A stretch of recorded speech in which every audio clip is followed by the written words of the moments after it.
Hello friends সকলোকে মোৰ এআৰ study চেনেললৈ স্বাগতম জনাইছো। লাষ্ট ভিডিঅ'ত আমি শংকৰদেৱৰ বিষয়ে আলোচনা কৰিছিলো। তো আজি আমি শংকৰদেৱৰ বিষয়ে কেইটামান MCQ কোৱেশ্চন আলোচনা কৰিম। তাৰ আগতে আপোনালোকে মোৰ চেনেলটো সাবস্ক্ৰাইব কৰিব, ভিডিঅ'বিলাক লাইক কমেন্ট কৰিব আৰু শেয়াৰ কৰিব। তো বন্ধুহঁত যেহেতু সময় ইমান নাই, গতিকে এতিয়া আৰু আজিৰ পৰাই প্ৰিপাৰেচন আৰম্ভ কৰক। তো মই এতিয়া কুৱেশ্চনবিলাক আলোচনা কৰি আছো।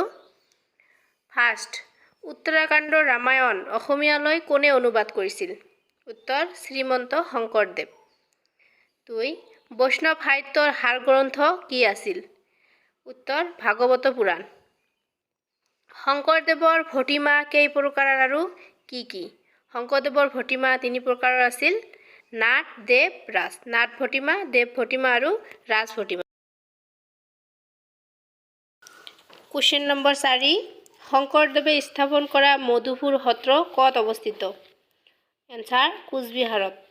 কুৱেশ্চন নম্বৰ 5, ৰাম বিজয় নাটকৰ বিষয়বস্তু কি আছিল? উত্তৰ ৰামায়ণ। প্ৰশ্ন, শংকৰদেৱৰ শেষ উপাধি কোনে দিছিল? উত্তৰ মাধৱ কন্দলী। 7 নম্বৰ প্ৰশ্ন, শংকৰদেৱৰ ঠাইমাকৰ নাম কি আছিল?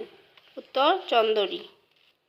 8 নম্বৰ প্ৰশ্ন, শংকৰদেৱৰ সাহিত্যিক জীৱনৰ কীৰ্তিস্তম্ভ আছিল কীৰ্তন ঘোষা।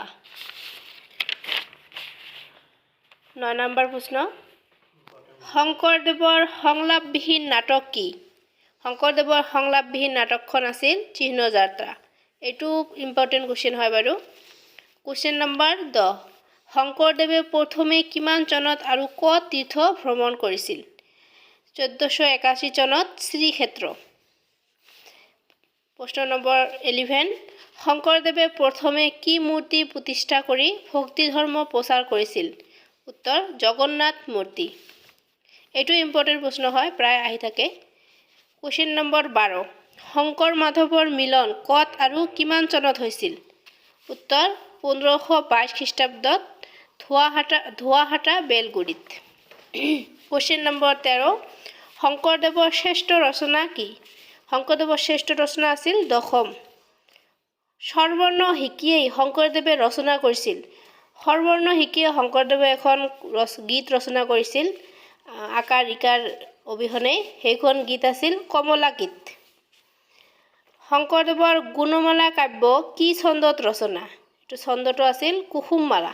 গুণমালা কাব্যখন কুসুমমালা ছন্দত ৰচনা কৰা। শংকৰদেৱে প্ৰচাৰ কৰা ধৰ্মটোৰ নাম কি আছিল? শংকৰদেৱে প্ৰচাৰ কৰা ধৰ্মৰ নাম আছিল একশৰণ নাম ধৰ্ম। কুৱেশ্চন নম্বৰ 17, শংকৰদেৱৰ কোনখন গ্ৰন্থক অসমৰ মৌচাক বোলে? কীৰ্তন। অসমৰ মৌচাক বুলি কোৱা হয় কীৰ্তনক। 18 নম্বৰ কুৱেশ্চন, শংকৰদেৱৰ বৰগীতক কোনে নোবেল নাম্বাৰছ বুলি কৈছে? উত্তৰ হ'ল ডক্টৰ বাণীকান্ত কাকতি। এইটো প্ৰশ্ন প্ৰায় আহি থাকে, এইটো বহুত ইম্পৰ্টেণ্ট হয়, মনত ৰাখিব। কুৱেশ্চন নম্বৰ 19, শংকৰ মাধৱৰ মিলনক কোনে মণিকাঞ্জন সংযোগ বুলি কৈছিল? লক্ষ্মীনাথ বেজবৰুৱা। লক্ষ্মীনাথ বেজবৰুৱাই শংকৰ মাধৱৰ মিলনক মণিকাঞ্জন সংযোগ বুলি কৈছিল। কুসুমমালা ছন্দ সজ্জাটো কিমান আখৰীয়া? কুসুমমালা ছন্দ সজ্জাটো 6 আখৰীয়া।